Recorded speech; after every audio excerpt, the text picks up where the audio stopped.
这架战斗机拥有着巨大的改进潜力、不错的性价比以及很高的使用灵活性，已经诞生50余年，服役至今仍是美军主力。大家好，我是火力军，今天为大家带来诞生于越南战争时期的 AH-1 机组。AH-1 武装直升机是一款由美国贝尔直升机公司专为美军设计的反坦克武装直升机，也是当时世界上第一种反坦克直升机。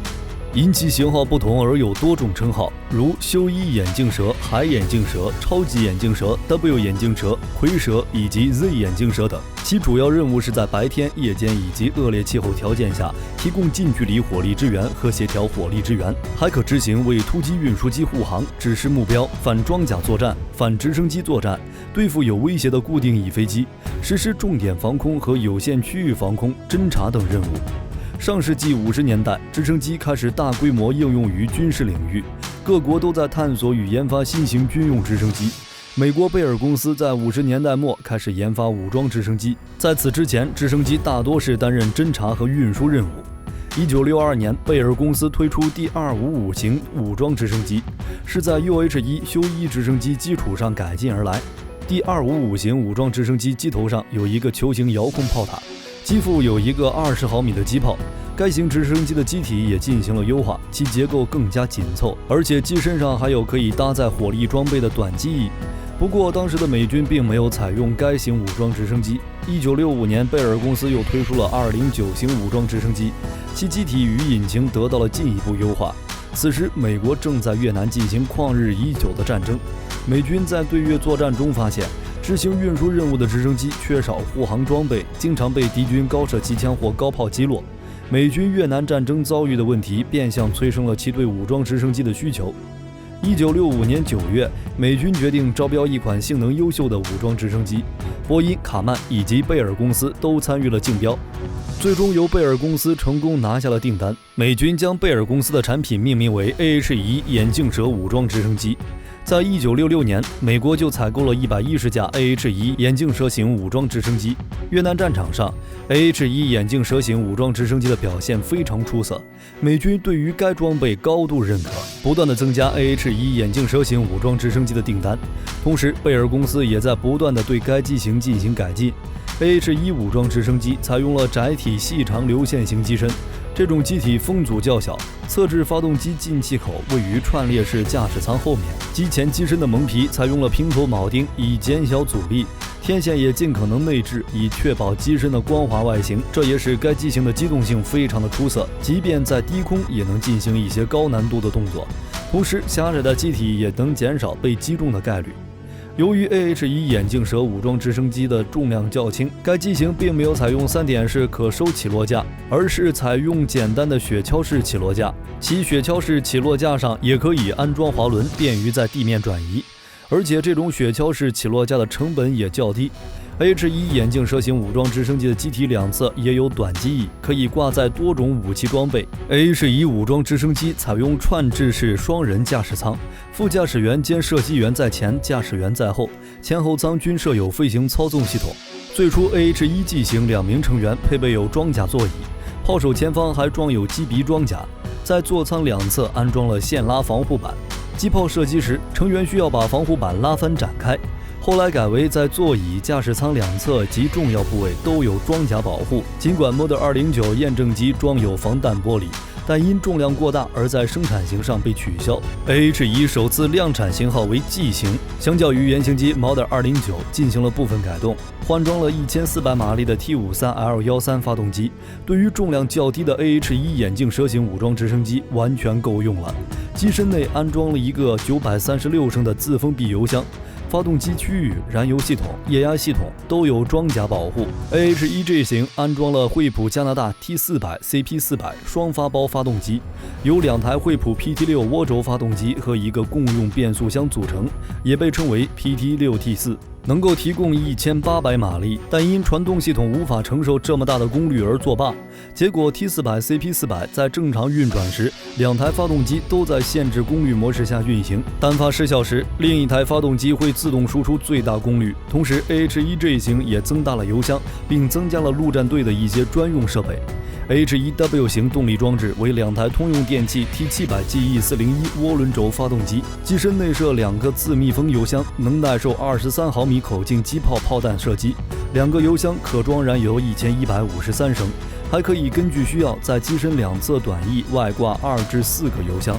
H1Z 型增加了汉密尔顿标准辅助动力单元，西克斯基 S70、黑鹰也使用该型号，短翼为有油箱的失翼，所有油箱都充以惰性气体，以降低起火的风险。AH-1武装直升机机头 AA-49E 7型旋转炮塔内，自 AH-1G 型开始装有一门 M197 型3管20毫米机炮，算是火神炮的3管版本，射速为每分钟750发，但只能进行16发连射，备弹750发。机身上的短翼还可以挂载榴弹发射器、火箭弹以及反装甲导弹等。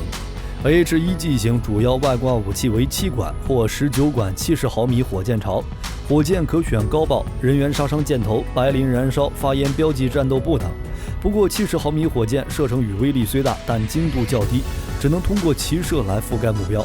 为了提供更强打击火力，1969年起，许多 AH-1G 安装了 M35 机炮系统。AH-1Z 的翼下挂架增加到6个，其中2个是翼尖挂架，外挂最多16枚 AGM-114ABC 型地狱火反坦克导弹，或16枚 AGM-114F 型地狱火反舰导弹，最多76枚70毫米火箭弹。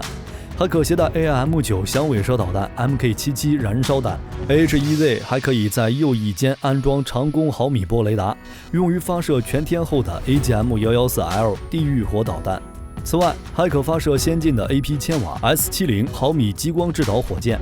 航电方面 ，AH-1W 武装直升机针对海湾战争中暴露出的告警雷达与导航等问题，在战后进行了改进，用 AH-APR-39 告警雷达系统代替了原来的雷达告警器，并改进安装了 AN/APN-127 多普勒导航系统、CPU800 操纵显示器和2台 ICU800 处理器。此外，还增装了激光告警器等。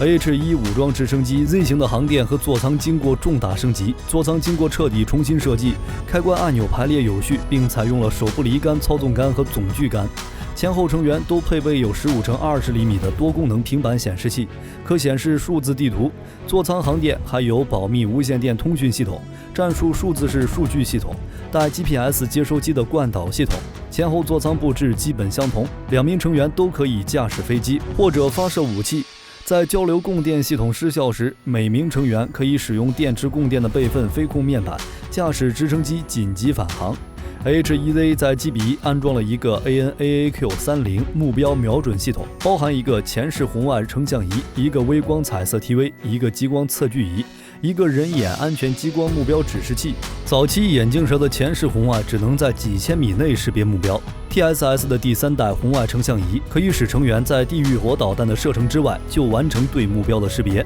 在地面高炮的射程外就可完成攻击。H-1Z 型成员佩戴法国泰利斯公司研制的 Top OWL 飞行头盔，也是该机飞行系统的核心之一。头盔内置高清投影电视系统，可以叠加的方式向成员提供飞行数据和目标图像级数据，还可安装夜视镜，提供高度集成的夜视能力。安装夜视镜后的头盔仅重2.2千克。其他新型航电还包括新型自卫套件、机载系统监视器、2台任务计算机、任务数据装载模块。AH-1Z 并没有安装 AN/ALQ-144IRCM， 因为该干扰机只能对付老式的无制冷红外制导萨姆导弹。AN/ALE-47 可提供更现代化的干扰手段。装备的新型红外抑制系统还能大大降低排气温度。直至1986年 ，AH-1各个型号共生产了3630架，使得 AH-1系列被称为发展型号最多、服役时间最长、生产批量最大的武装直升机系列。它与 AH-64阿帕奇被列为美国及其盟国反坦克常规武器库中的主要武器。升级版的 AH-1还继续在美国海军陆战队、以色列、日本等多个国家或地区服役。那么 AH-1Z 武装直升机对比 AH-64D 阿帕奇武装直升机，双方孰强孰弱呢？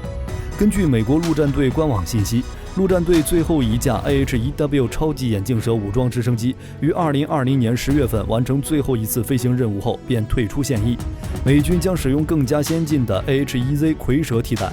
在美军几大军种中被戏称3等人的陆军与4等人的海军陆战队之间，或明或暗地存在军种歧视。陆战队称陆军为没能准备成为陆战队员，而陆军则认为陆战队只是威力缩小版陆军。在海陆军种之争中，一直有人认为陆战队拿到的装备都是陆军淘汰不要的，尤其是在武装直升机方面。美国陆军早在越南战争时期便大规模使用 AH-1 武装直升机，如今早就使用 AH-64 阿帕奇武装直升机全面取代 AH-1。不过陆战队至今仍在使用这款直升机。然而实际上，陆战队仍然使用 AH-1Z， 并非由于军费不足，甚至可以说陆战队的 AH-1Z 性能一点也不比美国陆军的 AH-64D 阿帕奇武装直升机差。最新型的 AH-1Z 蝰蛇直升机运用了最新的设备和技术，与此前的 AH-1W 不可同日而语，两者之间的通用零部件仅占2%，几乎算得上是一款全新的直升机。AH-1Z 蝰蛇直升机机身长度约为17.8米，旋翼直径则达到14.6米，外部呈窄体细长流线型，其发动机进气口则位于直升机驾驶舱的后方。同时 AH-1Z 机身上设计有2片短翼，可以为直升机提供上升辅助，还可以用于挂载直升机需要携带的各种武器装备。动力方面 AH-1Z 拥有功率更为强劲的变速箱与先进传动系统，发动机则是2台通用电气公司生产的 T700 GE 401C 型涡轴发动机，仅一台的输出便达到了1800马力，2台总功率已经超过了阿帕奇的3020马力。为了方便在两栖登陆舰内部节省空间， AH-1Z 的4叶旋翼系统具有自动折叠功能。令人比较惊艳的一点是 AH-1Z 武装直升机旋翼全部由复合材料制成，可以硬扛23毫米高射炮的炮弹与更大口径防空武器的碎片。由于油箱增大，使得机内燃料增加了1/3，任务半径和任务载荷也成倍增加，而且旋翼效率也进一步提升，巡航速度提高了10节，起飞重量也大幅增加到8.4吨。电子作战方面 ，AH-1Z 装备了目前美国军方最先进的 AN/AAQ-30鹰眼目标瞄准系统，可以保证 AH-1Z 武装直升机在夜间作战的效率，完全能够令飞行员在对手导弹射程或者是地面高射炮射程之外便发现目标，并随时予以精准攻击。作战时 AH-1Z 甚至可以通过机载数据链直接获得火力侦察兵、无人机传出来的目标信息。大幅度升级后的 AH-1Z 综合作战能力相较 AH-1W 有了明显的提升，几乎达到 AH-64D 阿帕奇武装直升机的水平。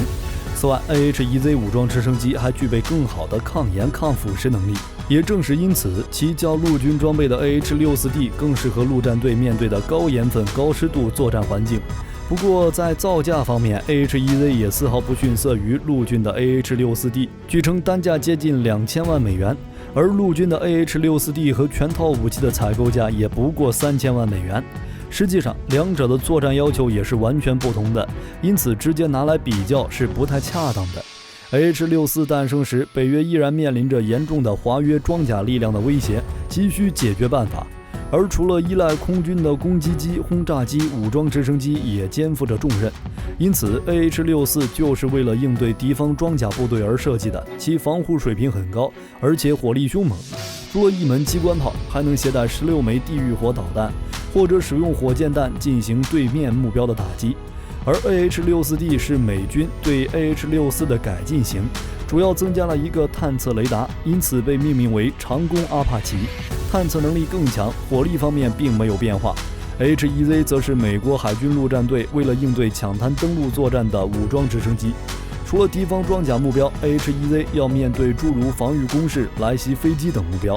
因此，相对于阿帕奇 ，AH-1Z 增加了武器搭载能力，可以使用 AGM-65 对地导弹、AIM-9X 空导弹，作战能力大大增强。而且由于 AH-1Z 诞生时间要比 AH-64D 晚，因此包括电子设备等方面也是更强的。但是和更新的 AH-64E 相比，就各有千秋了。你们觉得两者有没有可比性？你们更喜欢哪一款直升机呢？欢迎评论区讨论一下。我是火力军，咱们下期再见。